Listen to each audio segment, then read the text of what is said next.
All right. Hey, everybody. Welcome back to Life After Paralysis. I'm Tiffany and I'm your host. And it's been like 3 months since we had a show. And Renee is our guest today. Renee Bruns, right? How do I pronounce your last name? You got it. Bruins is correct. Very cool. And I just am excited to talk to you. You're probably the first Guinness Guinness record holder we have had on the podcast. So that's a cool thing.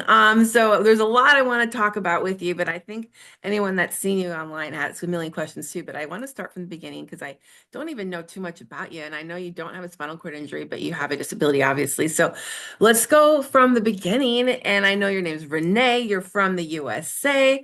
But yeah, tell me a little bit about where you grew up, where you're from, and your disability. Yeah, so first of all, thank you for having me. Super Yeah. excited to be here and share my story and hopefully Yeah. empower some people to go live some adventure in their life. Yes. That's my big mission in life. Yeah. So I was born in Ohio in a very small town in Ohio. I'm 41 years old, so 1984 for all of those 80s people out there. Mhm. When I was born, this was a time in the world where ultrasounds weren't super common. So I came out of the womb, no ultrasound, no expectation of any sort of a disability. And when I came out, I had some deformities in my feet and my legs. Okay. So I was born with a condition called autosomal recessive multiple epiphyseal dysplasia. Don't even try to remember it. Okay. It's taken me years. Um, It's so it's so long. long, that's right. Nonetheless, basically, different than paralysis, but it impacts my skeletal system. I have really bad knees and hips. I can't straighten my legs. So I often just say, if you want to think of it as though I'm stuck in the seated position, I can't really straighten my body out. Oh, wow. And so if you think about somebody trying to walk with their knees bent at a 90-degree angle, it's pretty That's much not gonna work. impossible. Yeah, exactly. So Wow. I use a wheelchair Mhm. and I've used a wheelchair for pretty much my whole life. Okay. And it's really all I know. Wow. So Can I ask, I is there any pain from that situation at all? oh yeah, absolutely. And it's a skeletal disorder, so it impacts my whole skeletal system. Oh A lot gosh. of lot of pain in my knees and my hips. And as I'm getting older, I'm seeing it creep into my lower back, which is Oh, scary and also just I think a reality that I'm trying really hard to just accept. And I yeah. think as many of you can probably relate, we have good days and bad days, and I try to Mm. just let the bad days come, and I know they will pass. And then when the good days come, I grasp onto them and I'm like, oh, I feel great today. I'm gonna go do something cool. So That's great. it's all Yeah. about attitude. Well, yeah, we could talk about aging with a disability. That's a whole other podcast. OMG. But yeah, I'm so excited to talk to you about, well, you grew up with a disability, so you kind of from the get-go were using a manual wheelchair everywhere, pretty much, right? Yep. Awesome. And so when your family, I imagine as a young girl, you went on like family trips, right? Oh, yes, absolutely. So, well, Yeah. first of all, we spent a lot of time when I was very, very young traveling around the country trying to figure out what was going on with my body Oh, okay. and then trying to find doctors who could potentially treat me. Yeah. So I'm the oldest of four. So I like to say that my disability has been the silver lining to a really interesting life Okay. because I started traveling for medical reasons. And then after that, I think I was around third grade, so maybe 10 years old or so. Mhm. I was in school studying the US geography, and I thought, oh my gosh, there's 50 states. Like, who knew there were 50 states? That's so cool. And I went home and told my mom, I thought this was like the world's biggest impossible goal to go visit all 50 states. And not diminishing that it's not, it is a huge goal. Yeah. But by the time I was in my early 20s, my entire family and I had visited all 50 No states. way. Yeah, So your yeah. whole family loves to do the travel thing then. Yes, I know it's so bizarre. And I'm the oldest, came home. Mhm. Who would have thought a little 10-year-old girl that's like, I want to go to Utah someday, and their mom makes it happen. So I am blessed with an amazing family. That's so great. Wow, I'm so jealous, man.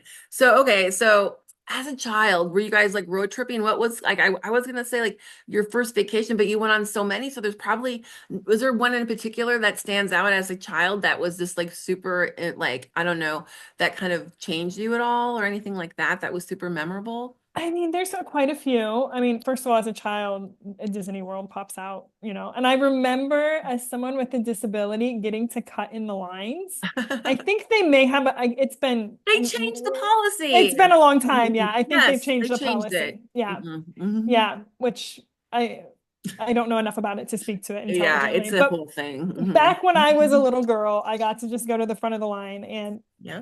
I felt really special. That's Yeah, amazing. I know I yeah, got to skip the line in 2001 at Disneyland too. yeah, And I'm afraid to go back because it's not going to be the same. yeah. That's so funny. So, okay, so as you grew up and you said you were traveling and stuff, I know, how do you become someone like yourself that has the means and the ability to travel? Because a lot of us have to work full time and do whatever. How have you managed this life that you have where you're able to travel so much? This is a common question that I get all the time, probably Yeah. the number one question. Mhm. And it's a complex question because I think there are two things. I work really, really hard and I save everything I can. I don't have a car. I live in a tiny one-bedroom apartment with my life partner. Good. Like, my family makes fun of me because I'm wearing old clothing to a point where, like, we'll go out to dinner sometime and they'll be like, "Would you like to borrow one of my shirts?" Implying that what I have on is just a little too Yeah. old and tattered. And you start to become very accustomed and comfortable with just, the things you have. So I'm not a material person. Things don't bring me a lot of joy. I recognize that for a lot of people it does, and this is not a judgment at all. Yeah. I buy your things. My mom has Amazon packages coming through her house every day, and it makes her happy. So if that's what it does, great. But for Yeah. me, I've always chased the experiences. So That's it's great.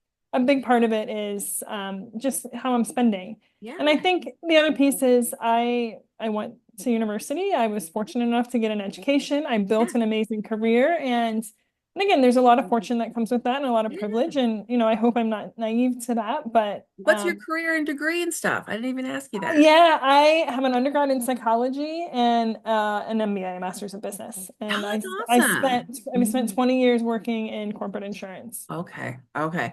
Well, So that's a great field to get yeah. into because it probably Yeah. has a very good salary, right? It does. It does. Hmm. It's pretty recession proof. Most people need Cool. insurance, at some point in their life. So Oh, I that's a tip for people with disabilities out there. That's what's your field called? corporate insurance, Corporate property and insurance. casualty insurance. Yeah, and the great paid. I will say this. I worked in it before the pandemic and then during the pandemic. Hmm. And what I really loved about the pandemic, and I'm sure many people can relate to this, but I suddenly was sitting behind a computer screen and no one could see my wheelchair. And this, like, I didn't even know that I had this piece of confidence that was missing, but I was like, I can be whoever I want. Like, I'm no longer the disabled employee at the company. And that was really, really cool. Yeah. And a lot of insurance jobs are still remote. So just So cool. anybody's looking for a job, look, check it out. So that's amazing. So, okay, so you probably did you get this job in your 20s and then you kind of figured out how to travel and then work? Is that kind of what you do then? Yep. Yep. You got it. Nice. Oh Yeah. my God, that's so great. And a lot of times people wish they had more vacation for their jobs, like you get maybe 1 or 2 weeks per year and stuff like that. And how often are you able to travel now? So right now, I am not working in corporate insurance right now. I'm on Mhm. sabbatical right now. Okay. But when Oh, I was working, I cool. did a lot of traveling while I was working. Nice. And I little tricks. I instead of being at home with the family on Thanksgiving, I was, in Europe or wherever I That's wanted to be. amazing. Yeah. Wow. So it's just like, okay, so I'm gonna get back to my question list because I kind of went off there, but That's all right. it's very interesting because I think that, as a person that, is you have to figure out, balance of life. And I think that's really interesting too. So, okay, so I know that you have a Guinness record for exactly what now? It is for most number of countries visited in 1 year using a wheelchair. In 1 year. Yes. Okay, and what's the number? 66. 66 countries in a single year. Yes. That's astounding when you think about, there's 12 months in a year and you're traveling often. I can't even imagine. Was that a record that you were trying to reach, or did it happen to be a record that you reached, or what was that goal? It, so it didn't, I actually wasn't, when I started traveling, I had taken some time off of work and I was just going to travel. post-pandemic, just needed a reset on life. And I just started traveling. And then as I was going through it, I realized there's not a lot of solo disabled travelers in the world, or at least I couldn't find them online. It's nerve-wracking, I think, for a lot Yeah, of people to do it alone. And you have to be super brave because there's a sense of vulnerability, you know? absolutely. Absolutely. A sense of vulnerability that I don't think most people in the world can truly understand. No. So anyway, I was doing a lot of research and I thought, like, there's not a lot of people doing this. I couldn't find anyone at least. Yeah. So I thought, I wonder if I can get a world record. And on a whim, just sent a message to Guinness World Records, thought, we'll see what they come back with. And they said, well, you're on this year-long trip around the world, taking some time off work. Why don't you just go ahead and see if you can see how many countries you can get to? You have to get to at least 40 for us to give you the record. No And I way. said, yeah, I said, Ah, sure. So you smashed the record. I Nice. did. I did. Okay, I'm not going to ask you to list every country because that's 66 countries, but were you able to achieve this goal by going to regions where there was a lot of countries nearby and then you could kind of like hop in and out, that kind of thing? Yep, absolutely. I was That's very strategic once I found out I was in the running for it. So I cool. visited most of the Caribbean islands Okay. because I could go, and I didn't feel like in the Caribbean that if I wasn't spending a whole week in an island that I wasn't getting the experience. Yeah. So a place like, I don't know, India or China, they're so big, I would feel awful just going for one day. That doesn't count really. Yeah. Right, Mhm. exactly. So I did Mhm. a bunch of islands in the Caribbean. I did a bunch of islands in the South Pacific, and then Wow. some places in Europe where you can just easily get around without having to fly. So flying solo, I have a friend who's paralyzed and she did a solo trip one time to Paris and she talks about it and it was hard for her, but she managed it, but it was hard.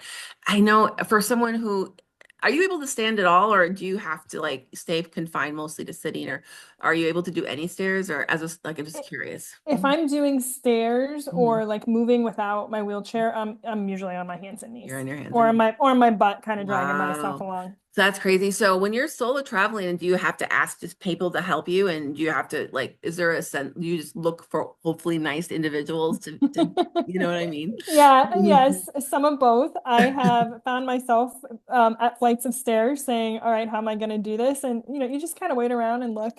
I Yeah, will tell you what I have learned around the world is that lo and behold, someone will always show up. And there's always a bad egg. There's always somebody who just kind of balks and turns their head. right. But for every bad person, there are 10 good people. And And they're like willing yeah. to help you, Yeah, right? yeah. And then, I try to give them money or, buy them a drink or, whatever, something. And they're like, why would you do that? Like, I was just being a good person. And it's so refreshing. Man, okay, what countries do you think have the most helpful people that you've run across?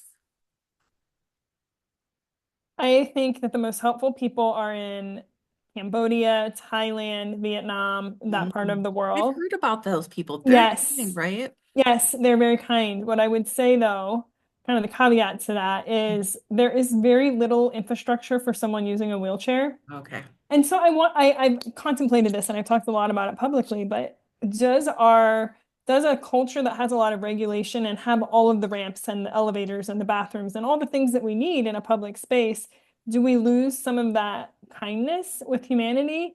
Or is it the other way around? I don't have the answer. It's just an observation that I feel that in those places in the world where there's less infrastructure Oh. are the people trying to make up for it, not even knowing it. So it's an interesting thought. It is. I think because they're just used, this is a culture, a history of just helping those who need help. And these cities that have been around for hundreds of years, and that's just how Mhm. the people are. And I Yeah. think in, advanced cities like United States or Berlin or whatever, you see all this accessibility and people probably kind of lose that a little bit, don't they? Yeah. Yeah. Mhm. I don't know. That's Nonetheless, interesting. they're amazing people. So there's amazing Cool. people here in the United States too. Yeah, that's so awesome. Have you ever been to one of those accessible resorts in Thailand where they have the beach wheelchairs and all of that stuff?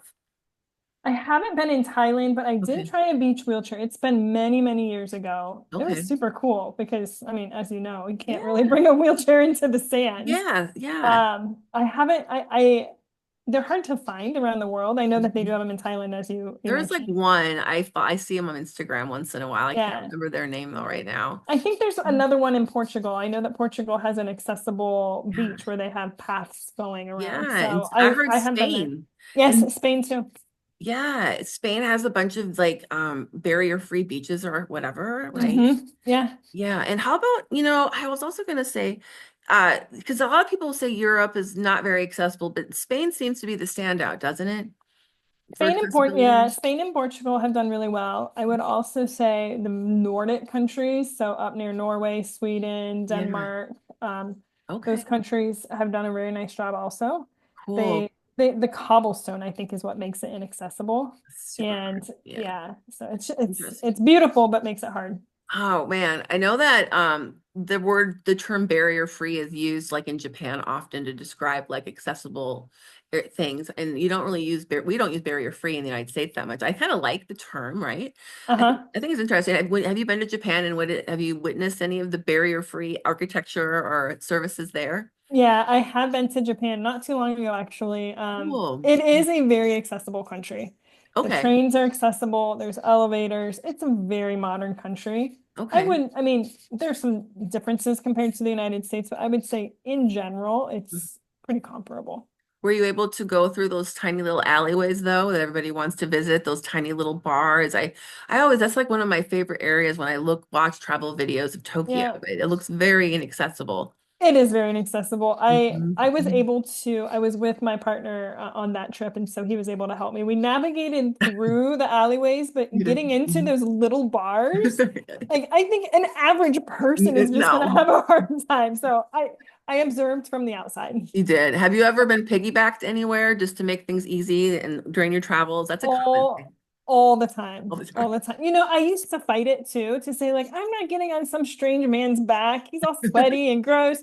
And now when they offer, I'm like, here I am ready to go. If you're gonna help me, then I am in.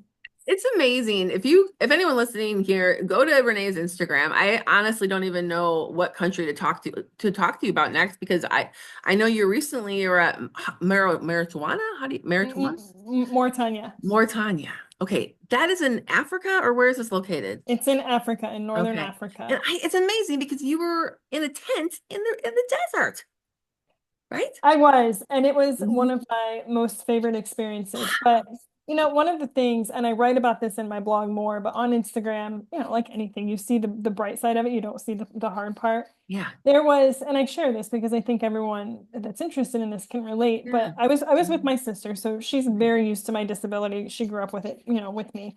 Um, she was helping me, and there was one day where I was just so frustrated with the lack of accessibility, and Because we they're in were sand, right? That's hard yeah, to get it's around. insane. Yeah. And Hmm. like I can't go to the bathroom unless she helps me. I can't get water unless she or somebody else helps me. And there was one day where I lost it. I started screaming, I started crying, and it was just like my whole freedom had been taken away from me. And it was like I did this to myself. So it's like here I am living this beautiful life, and I'm so frustrated. Like I shouldn't be allowed to be angry and sad when I'm on vacation, but I am. And that happens I'm on every trip. I At think some that's point, human nature. it is. Yeah. Yeah. How can you And not get frustrated? You see everyone else walking around just easy yeah. peasy. I know. Yes. So Hmm. I share that because I think it's important for people to know, like, first of all, let it out, scream Yeah. and cry, and you're going to feel a lot better afterwards. And my sister just looked at me and said, tomorrow's a new day. That's really cool that your Yeah. sister Yeah. travels with you. How about the freewheel attachment for manual chairs? Do you have one? And would that even have been usable in the desert sand, I wonder? Probably not in the desert. I don't have one. Okay. I have in the past I have it, but I don't have one Is currently. it hard to Um, travel with or something like that? I think it's probably not super hard to travel with. I do know a few people who do travel with them, and I Yeah. think it's just, it becomes a part of the process. Just Yeah. traveling with a wheelchair is difficult. So It you looks just, great though. It's like a yeah, front wheel for anyone listening. It's a front wheel attachment that can get you over cobblestones easier and certain curb cuts probably. But it's hard to get into stores and you got to take it off, right? So that's right. there's that part of it. But it seems really handy for a lot of other travelers in wheelchairs that I've seen online. So I'm Yeah. curious. Are there any other tools or anything, gadgets like or things that you bring with you that are like a must when you travel? Because I bet you with your chair breaking or things that you need, or what kind of things do you have to have on you when you travel? I have definitely spare parts for a wheelchair, flat tires, Yep. a couple of screws. I once had a axle break in my front wheel. Yeah, so just, you can't obviously bring everything along. It's to be too Yeah. much and too heavy, but Have just you a few things. have you ever gotten the gel-filled tires instead of the air-filled ones? I have not done the gel. That is next on my list. When this current set wears out, I want to try those. Yeah, I've been using them for 20 years. Yeah, I'm in a power chair, but I don't have to worry about popped wheels anymore. But yeah, that's exactly. crazy. So what wheelchair do you even use? Like, what's your preferred like wheelchair style? I have a tie light. Tie light, very light then. Yeah, Yeah. it's very light. Can you bring it with you in the cabin when you fly, or do you have to check it? Depends on the airline. So in the United States, it's a federal regulation that Yeah. if it fits in the closet, you have to. So Yeah, I have that law like memorized, and that's I'm awesome. probably intimidate the flight attendants sometimes, Right, but they'll fight you on it. They're they like, will, and for no good reason. no. So I'm my best advocate on that front. Good. But It's a good thing. outside of the country, you get to places like Europe, and they don't have the same regulations. So it really it just depends Um, on the airline, the flight, who you have working. But I have you try ever always to get it in. have you run into any like discrimination then at certain airlines while you've traveled? I don't know if I would call it discrimination. What I have learned with the airlines around the world, and more so outside of the United States, and there's a handful of other countries who have good regulation, but I think they just don't know. I think Yeah. it's ignorance. Yep. And that's easy for me to say right now because I'm not in the middle of it, but that ignorance can be degrading, it can be demeaning, it can be hurtful. But they just don't know. And That's they the don't thing. often Yeah. have disabled passengers flying. Right. Right. That's a hard thing to get past, but you just got to prove to them that you're capable and I'm a happy traveler just trying to get to the next destination, right?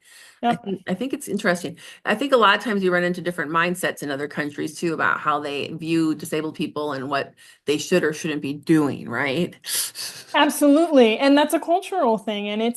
it's really hard to embrace and open your heart to a culture when you're getting the vibe that they really don't want you there because of your disability. So I try. And again, moments where I have tears and frustration, but Yeah. I try really hard to just take a step back and kind of remove myself from my body and my situation and just observe. Okay, what countries have you encountered this behavior? What countries? It's really kind of a spattering. Some of the Middle Eastern countries. Mhm, mhm. And I have a hard time pinpointing whether it's because I'm a woman or because I'm disabled. Now, that's a hard one there. It's a hard one. And, Yeah. the reality is it's probably a little bit of both. Yeah. Have you been Um, to Abu Dhabi? I have been, That's so yes. cool. Yeah. Yeah. Wow. Yeah, they have those signs there that say specially determined people. That's how they have their disability signs. Have you seen Yeah, those? I have. I have. What do you think of There, that? It's kind of cool, right? Mm. it's kind of cool. And it's like, well, if you want me to be determined, I will be determined. Careful what you wish for. Okay, I imagine Dubai is pretty accessible, right? Because it's so new. Yeah, yeah, yeah, Mhm, mhm. yeah, yeah. Do you have a favorite place in the Middle East that you would recommend at all to people who are I haven't been to all of the Middle East, but I okay? really like Qatar. Qatar is Okay. also very accessible. The UAE, obviously, Dubai, Abu Dhabi. I Yeah. haven't been to Saudi Arabia yet, but I have heard and read that they are really trying to build up their accessible travel. So, Yeah, they are, I think. I just saw yeah, a job fair for people with disabilities in Saudi Arabia on yeah, YouTube the other day. So I yeah. think they're trying to do a lot of outreach to the disabled population in their country and obviously tourism. But it's, hey, I would go there when it's not hot. Yeah, fair enough. I'm not sure when that is, but fair enough. That's so crazy. I mean, it's so awesome you travel so. Okay, let me see here. So, okay, when you fly, okay, do you do anything with your wheelchair where you put signs on it or like package it in bubble wrap when you do have to check it to make sure nothing happens to your chair? I do not package it in bubble wrap. Nothing? It's Okay. titanium, so Okay. and it doesn't have a battery.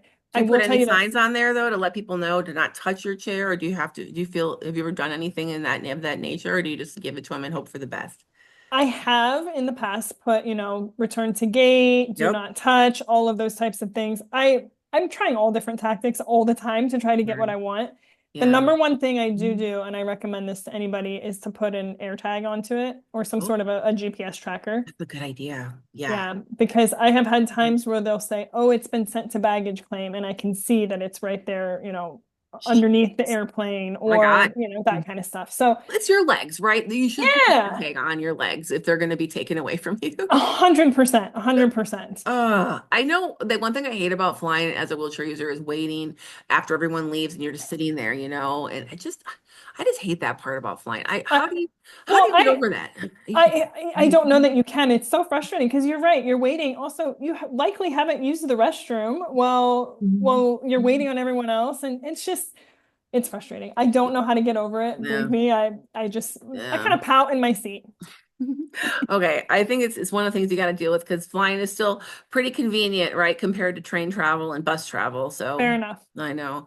So have you ever take trains ever anytime when you're overseas, any countries? Have you tried the trains? I have done them in Europe. It's been many, many years. Not how are the accessibility of the trains there? It depends on the train, depends on the location. Yeah, yeah. But it's difficult. It's difficult. Yeah. And there's a window. If you don't make it on, you miss out. Yeah, it's crazy. I think there's a lot more accessibility in Europe, but it would be fun to try. I like the idea of going on a train, honestly. It Yeah, sounds fun, but I've never done it. So, okay. So I think, we kind of touched on any resorts, but I was going to say, how do you make inaccessible locations work? When you're traveling all these countries, obviously a lot of them aren't accessible. You have people, strangers like we talked about that help you out, but is there anything else that you do to make it work? Do you try to find like, hotel rooms on the first floor? Like, what do you do when you go to these locations to kind of just make it work? definitely having a decent hotel or, an accessible one. So, emailing or calling the hotel ahead of time and Hmm. explaining what you need, that is huge because you're going to get worn out. I mean, emotionally and physically, and just knowing that you can go to a safe place that's comfortable is number one key. Yeah, I think the other thing, and this is a harder one to eventually come to terms with, I still grapple with it, but accepting the fact that I'm not going to be able to do the things that everybody else is. it's hard. It's really hard. Yeah, And you hear their stories and you see their pictures, and sometimes I tell my family or friends, go off without me. I don't want you to miss out. That's not right, fair either. right.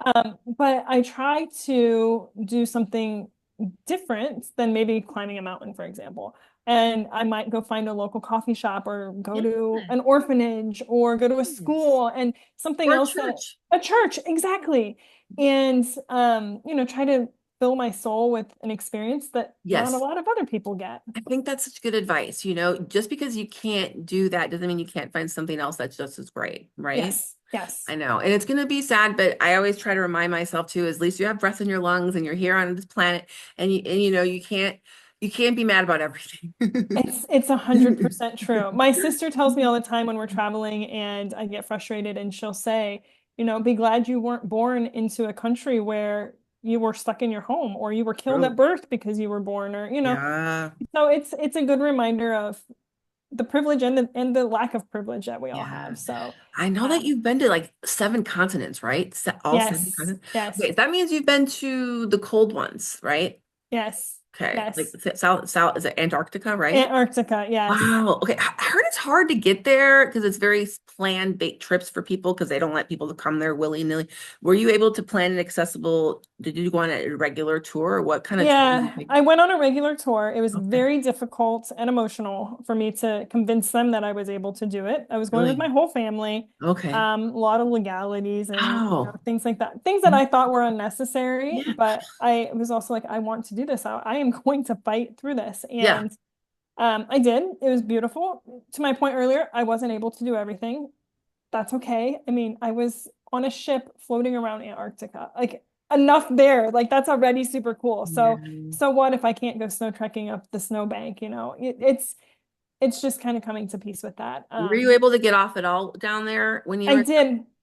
I did. I had a young man, his name was John. He piggybacked me a couple of times. He was probably 25 in super great shape. And he helped me. And he was like, you're not going to miss out on what you can see. So, that Oh, kindness in people. that's great. That's Yeah, cool. And that's just how you make it work, right? that's You right. find a way. That's so cool. I know that when you go down there's a lot of like seals and stuff, or right? Or did you see a lot of wildlife? We saw a ton of wildlife, a lot of penguins. Yeah, penguins, that's what it is. Yes, Yeah. tons of penguins, super cool. Some seals, a couple whales. And then they smell weird, right? You wouldn't imagine the smell there. No, and then they waddle like little penguins. It's so cute. That's amazing. God, that's great. Do you think you will ever go back there, or was that a one and done thing? I'm never going to say never because I just don't know what the future holds, but it is probably a one and done. It's expensive. It's hard to Oh, get to. It's there's so many places in the world I want to visit, so that's I the keep question I have next for you. Where do you want to go next? Yeah, what's next on your agenda? Next on my Mhm. agenda, I'm going to be in the US for quite some time, and definitely through the summer. Good weather Okay, here. cool. And then I am heading over to hopefully some places in Africa that I haven't been to yet. To be Oh. determined. I don't have any definite plans, but hopefully in the fall.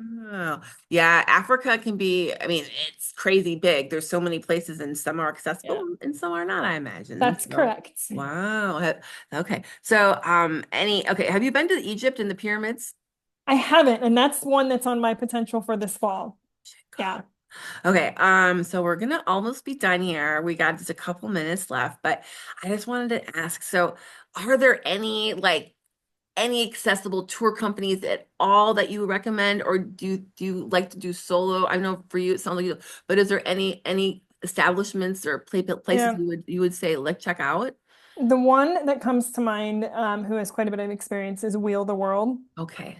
Yeah, Wheeltheworld.com. They I've heard of do, them. it's all about accessible travel Yeah. and fantastic organization. I know some of the folks over there and they're doing amazing things and really fun trips. So all international stuff too, right? Like all Yes, yes. over. They may have some domestic stuff too, but I think their big focus is international. That's great. And, it's hard to travel in a power chair, especially. So it's good to hook up with a company like that. Yeah, They and get they you. they will help with the power chair. Yeah. So, they're not saying it has to be just a manual wheelchair. They do have a lot of power chair trips. Did you hear they put an elevator at the Acropolis? I did not hear that. I Yeah. was there. Mhm. You know what? No, I didn't know that. I was there and the elevator was It's being new. constructed. Yeah, it's Yeah, brand it's new. it's kind of new. I'm like, that's cool, right? They're trying it all around the world, little by little, right? It's so cool. I mean, it sends a real signal to the world that, hey, we can make this happen. I'm so jealous of you, but I need to travel. I haven't gone on any vacation like in 3 years, right? And I was just to Las Vegas. That's it. I watch people travel online. So you're inspiring me, and I know you're probably inspiring a lot of people who are listening to this Good. show. Plan I a love trip. it. You won't regret it. So if people want to reach out to you, what's like the best way to get in touch with you if they have any questions about travel? Yeah, so my website is reneebruns.net. Oh, cool. Your So, website. yeah, reneebruns.net. It has all my Okay. social medias on it. It has a Okay. contact form and kind of the catch-all of everything. So cool. Oh my God. Well, it's been a pleasure to speak with you. I can't wait to Thank you. see where you end up in Africa, and I'll just be stalking you silently on the internet. If Well, that's go out and get it. your own trip plans. Yeah, and maybe I'll pin you for some questions later on because I might have some myself. You go for it. All right. Well, it's been a wonderful conversation. It's been so Thank you. inspiring, and I will just hopefully talk to you one day in the future, okay? You got it. Thank you, Yeah, Tiffany. thank you, Renee. Have a good day. You Bye. too.